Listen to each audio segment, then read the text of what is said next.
আলু পোস্ত বলতে গেলে সকলেই বানাতে জানেন, তবে আজকে আমি এই ভিডিওতে দেখাবো এপার ওপার দুই বাংলার আলু পোস্ত বানানোর পদ্ধতি। একই জিনিস কিন্তু পদ্ধতিটা শুধু আলাদা, তাই দুই বাংলার পোস্ত খেতেও হয় আলাদা। তবে চলুন দেখে নেওয়া যাক আজকের ভিডিও। আমি সুকন্যা। আজকে আমার ব্যাপক রান্না হলো বাঙাল বনাম ঘটি বাড়ির আলু পোস্ত।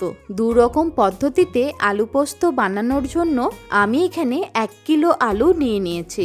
আলুগুলোর খোসা ছাড়িয়ে এগুলোকে জলে ভিজিয়ে রেখেছি যাতে কালো না হয়ে যায়। যেহেতু দু রকম পদ্ধতিতে আলু পোস্ত বানাবো, তাই আলুর পরিমাণটা একটু বেশি ব্যবহার করছি।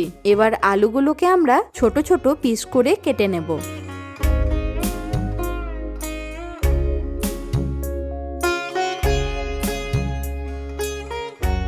আলুগুলোকে আমি একদম ছোট ছোট ডাইসের মতন করে কেটে নিচ্ছি, তাহলে রান্না করার সময় তাড়াতাড়ি সেদ্ধ হয়ে যাবে।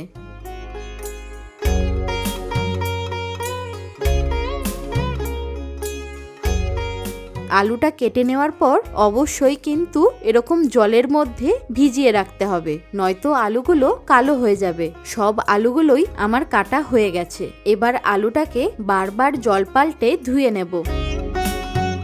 ভালো করে ধুয়ে নেওয়ার পর দেখুন আলুর জলটা একদম পরিষ্কার হয়ে গেছে। লক্ষ্য রাখবেন আলুর স্টার্চটা যেন ভালোভাবে বেরিয়ে যায়। যেহেতু আমরা দু রকম পদ্ধতিতে আলু পোস্ত বানিয়ে নিচ্ছি, তাই আলুগুলোকে দুটো বাটিতে আলাদা আলাদা ভাগ করে নেব।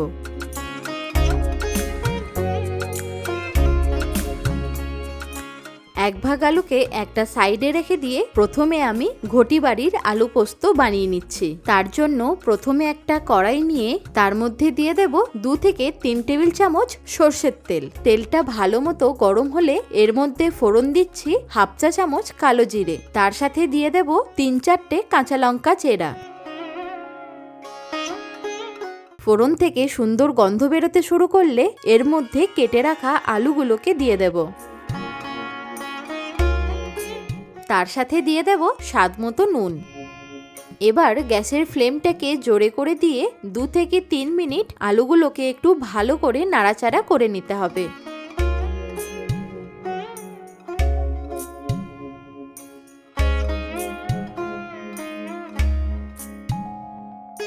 ভালোভাবে নাড়াচাড়া করে নেওয়ার পর ফ্লেমটাকে একেবারে লো করে দিয়ে একটা ঢাকা দিয়ে দিচ্ছি, যাতে আলুগুলো সুন্দরভাবে ভাজাও হয়ে যায়, তার সাথে নরমও হয়ে যায়। ততক্ষণে আমরা এদিকে পোস্তটাকে বেটে নেব।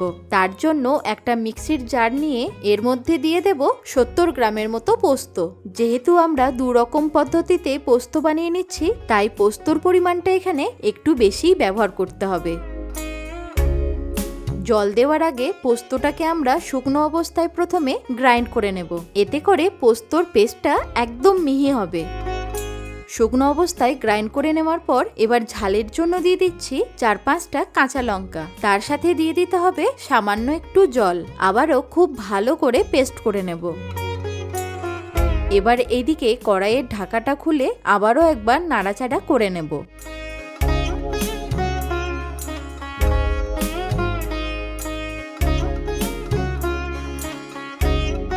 এবার সামান্য একটু রঙের জন্য দিয়ে দেব 1/2 চা চামচ কাশ্মীরি লঙ্কার গুঁড়ো। তবে আপনারা চাইলে এখানে লাল লঙ্কার গুঁড়ো ব্যবহার করতে পারেন। যেহেতু আমি পোস্ত বাটার সময় অনেকগুলো কাঁচা লঙ্কা ব্যবহার করেছি, তাই এখানে শুধু কাশ্মীরি লঙ্কার গুঁড়োই ব্যবহার করলাম। ঘটি বাড়ির পোস্ত রান্না করার সময় যদি একটু শুকনো লঙ্কার গুঁড়ো বা এরকম কাশ্মীরি লঙ্কার গুঁড়ো ব্যবহার করা হয়, তাহলে দেখতে যেমন সুন্দর হয়, খেতেও তেমন সুন্দর হয়। ভালো করে আবারও একবার সবকিছুকে নাড়াচাড়া করে নেওয়ার পর এর মধ্যে দিয়ে দেব বড় কাপের 1 কাপ জল। ঘটি বাড়ির পোস্তটা একটু ঝোলঝোল বা রসালো টাইপের তৈরি হয় বলে তাই জলের পরিমাণটা এখানে একটু বেশি ব্যবহার করলাম। আলুটা যাতে একদম ভালোভাবে সেদ্ধ হয়ে যায়, সেই জন্য একটা ঢাকা দিয়ে দিচ্ছি। 7-8 মিনিট পর ঢাকাটা খুলে একবার চেক করে নেব আলুটা ভালোভাবে সেদ্ধ হয়েছে কিনা।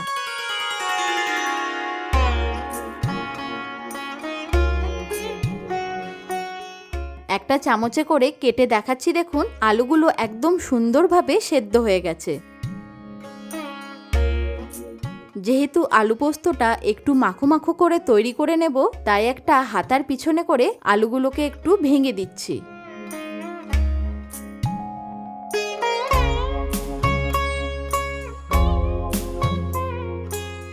এবার আমরা যে পোস্তটা বেটে রেখেছিলাম তার অর্ধেকটা এই সময় দিয়ে দেব। এরপর আলুর সাথে পোস্তটাকে ভালো করে মিশিয়ে নিতে হবে।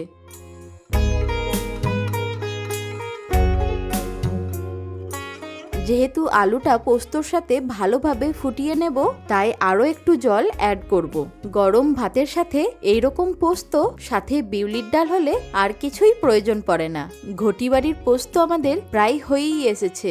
একদম শেষে দিয়ে দিতে হবে কয়েকটা চেরা কাঁচা লঙ্কা, তার সাথে অল্প একটু সর্ষের তেল। শেষের দিকে যদি এরকম একটু সর্ষের তেল দেওয়া হয় তাহলে পোস্তটা খেতে আরও ভালো লাগবে। ভালো করে সবকিছুকে আবারও একবার মিশিয়ে নিতে হবে। পরিবেশন করার আগে 1 থেকে 2 মিনিটের জন্য এটাকে একটু ঢাকা চাপা দিয়ে রেখে দিচ্ছি, যাতে সর্ষের তেলের গন্ধটা পোস্তর মধ্যে ভালোভাবে মিশে যায়। 1 থেকে 2 মিনিট পর পোস্তটাকে আমরা গরম গরম পরিবেশন করে নেব।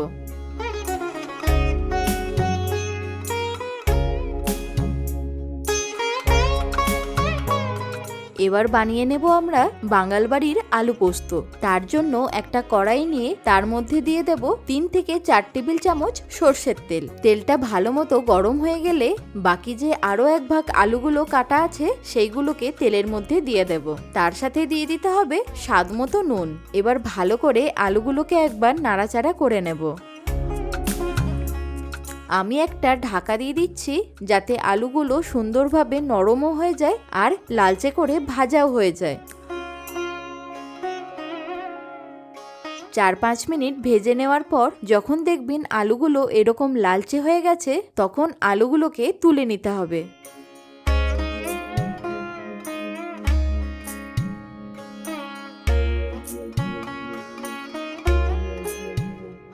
এবার ওই একই তেলের মধ্যে আরও 2 থেকে 3 টেবিল চামচ সর্ষের তেল দিয়ে দেব। তেলটা ভালো মতো গরম হয়ে যাবার পর ফোড়ন হিসাবে 2টো শুকনো লঙ্কাকে ফাটিয়ে দিয়ে দেব। তার সাথে দেব 1/4 চা চামচ কালো জিরে।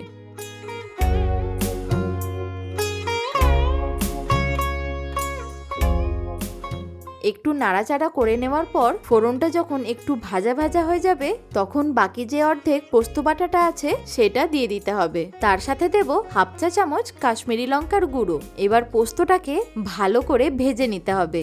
বাঙাল বাড়ির পোস্ত একটু শুকনো শুকনো হয়, তাই পোস্তটাকে আমি আগে ভেজে নিচ্ছি।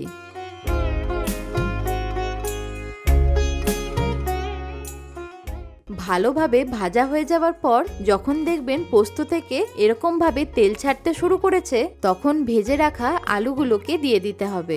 এইভাবে বাঙাল বাড়ির মতো একবার আলু পোস্ত বানিয়ে দেখবেন। এতটাই সুন্দর খেতে হয়, না বানালে বোঝাই যাবে না।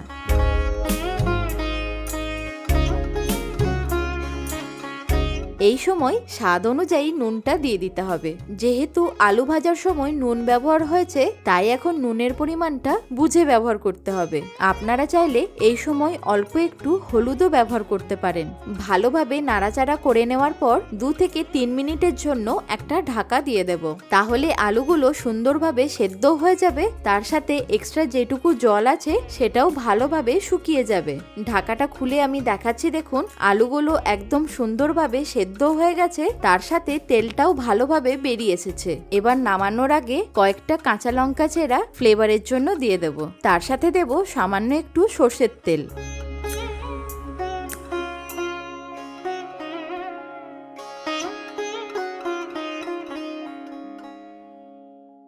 ভালো করে মিক্স করে 1 মিনিটের জন্য একটু চাপা দিয়ে রেখে দিচ্ছি। এবার গরম গরম পরিবেশন করে নেওয়ার পালা। আশা করি আপনাদের এই বাঙাল বনাম ঘটি বাড়ির আলু পোস্ত তৈরির পদ্ধতি বুঝতে কোথাও অসুবিধা হয়নি। একই জিনিস, কিন্তু পদ্ধতিটা শুধু আলাদা।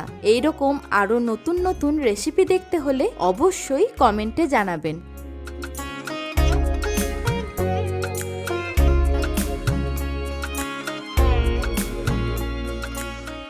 ভালো থাকুন, সুস্থ থাকুন, দেখতে থাকুন ব্যাপক রান্নাঘর।